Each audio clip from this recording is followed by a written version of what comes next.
Prosecutors paint Luigi Mangione as a criminal mastermind that sought out Brian Thompson. If that is the case, why are they charging him with second-degree murder instead of first-degree murder? Well, the answer is simple. The crime was allegedly committed in New York. New York law requires specific aggravating factors for a first-degree murder charge, such as targeting specific people or committing murder for hire. Prosecutors could later upgrade the charge based on new evidence or new information. Prosecutors are eyeing possible federal charges related to interstate travel laws if Mangione traveled across state lines for the crime. They're even looking at it from a domestic terrorism angle. If evidence shows premeditation or links to terrorism, things like intimidating the public or influencing government actions, it could upgrade the charge. We see that in Breonna Boston's case, a 42-year-old wife and mother of three who was arrested after saying delay, deny, and depose. You people are next during a phone call with Blue Cross Blue Shield after they denied her medical claims. Boston was charged with threats to conduct a mass shooting or an act of terrorism. It's so interesting that so-called threats to CEOs are terrorism, but the policies they champion that kill working class people are seen as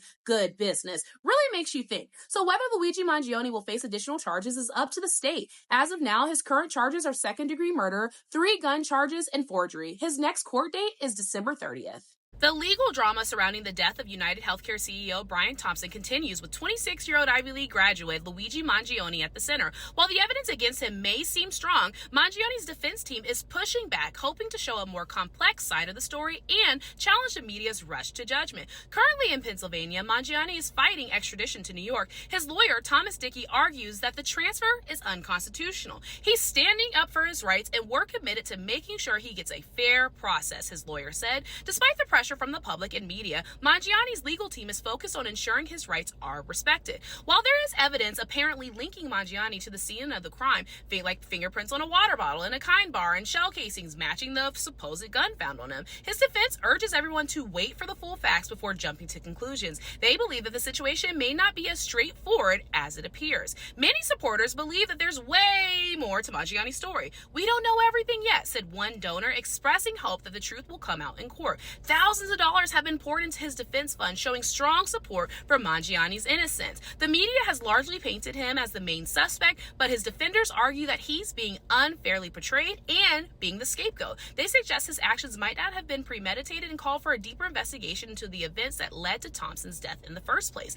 Mangione's next court date is December 30th. Meanwhile, the Manhattan grand jury is reviewing the evidence, which could lead to an indictment and make his transfer more likely. His defense team is preparing for a lengthy legal battle, determined to ensure that justice is served. As this case continues, Mangione's future will depend on how the facts are examined in court. Whether he's seen as a tragic figure in a tough situation or an innocent man wrongly accused remains to be seen. But one thing is clear, his defense team will fight to make sure his fate is determined by justice and facts, not public opinion. It's actually so funny to me that in the first statement Andrew Whitty, the CEO of the United Health Group, made was to talk about the issues that are in the healthcare industry and we need to change it and I want to be part of that change. Like, I hate empty words so bad.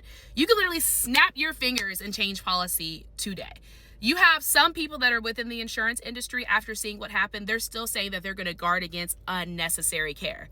What is unnecessary care? If someone needs to go to the doctor or see somebody for a medical issue, insurance should cover it. Like, I have no idea why premiums are so damn high, but the coverage seems like it's getting lower and lower and more restrictive as we go. And he's talking about, I want to be part of the change. Like, I hate empty platitudes so much. You have the power to change it now. Oh, that's not how this works. And they make up some shit and it's a complicated blah, blah, blah. Like, no. You have the power to put people over profit, but instead they're just going to give us empty platitudes and hope that the news cycle will forget, and then the CEO, like, it's the same cycle over and over and over again. The working class gets tired and snaps. The CEOs say, oh, we're going to do better. We want to be part of the change. You're part of the problem. Overdraft fees have long been the bane of existence for many working class Americans, with some banks slapping you with charges as high as $40 when you're already barely scraping by. But here's some good news. The Consumer Financial Protection Bureau, or the CFPB, has just introduced a rule that could drop those fees to a much more manageable $5 for large financial institutions starting in October 2025. Big banks like Bank of America, Wells Fargo, and Navy Federal could be affected by this change, potentially saving consumers a whopping $5.2 billion each year. That's a lot of extra cash for folks already making can a dollar stretch into a week's worth of groceries. Now, while some banks might drag their feet on this, the CFPB's move is already forcing the financial industry to reconsider their fee practices. But on the same day the rule was announced, the Mississippi Bankers Association and other banking groups filed a lawsuit, surprise, surprise, arguing that the CFPB has overstepped its regulatory authority. The plaintiffs are seeking a preliminary injunction to halt the enforcement of the rule until the courts can make a final decision. It is important to note that banks rake in billions of dollars each year from these fees. In 2023 alone, U.S. banks collected billions of dollars in overdraft charges alone. These fees typically range from $20 to $40 per incident, leaving many customers in a vicious cycle of fees for simply not having enough funds. While some banks are eliminating or reducing these charges, they still bring in a significant chunk of revenue for financial institutions. Honestly, I've never understood the logic behind overdraft fees. If I don't have enough money to cover my damn bills, why would you charge me an extra $35? Like, seriously, I don't have that either. But in my book, overdraft fees seem like a way to just punish poor people for being poor and reward the rich. And I know there's someone out there thinking, well, just make more money.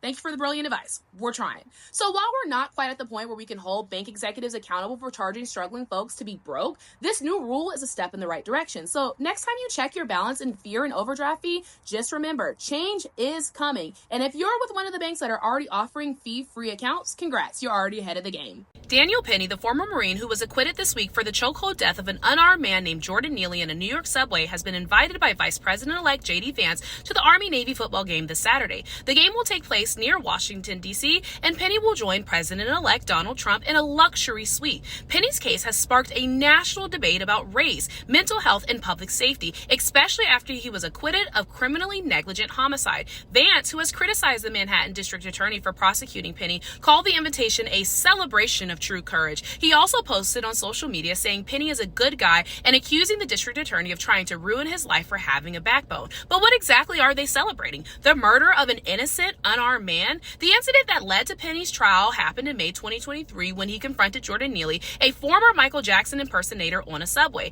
Neely, who was unarmed, was reportedly upset and having a mental health episode and talking about wanting to return to jail. Penny responded by putting him in a chokehold that lasted several minutes. Neely died as a result. Penny said that he felt threatened, and this week he was acquitted of criminally negligent homicide. Neely was having a mental health episode, and Daniel Penny responded by acting as an executioner. Now he gets a pat on the back and luxury tickets to a football game. He might even become a popular conservative pundit. Either way, this acquittal sets a dangerous precedent for how we view mental health and houselessness in America.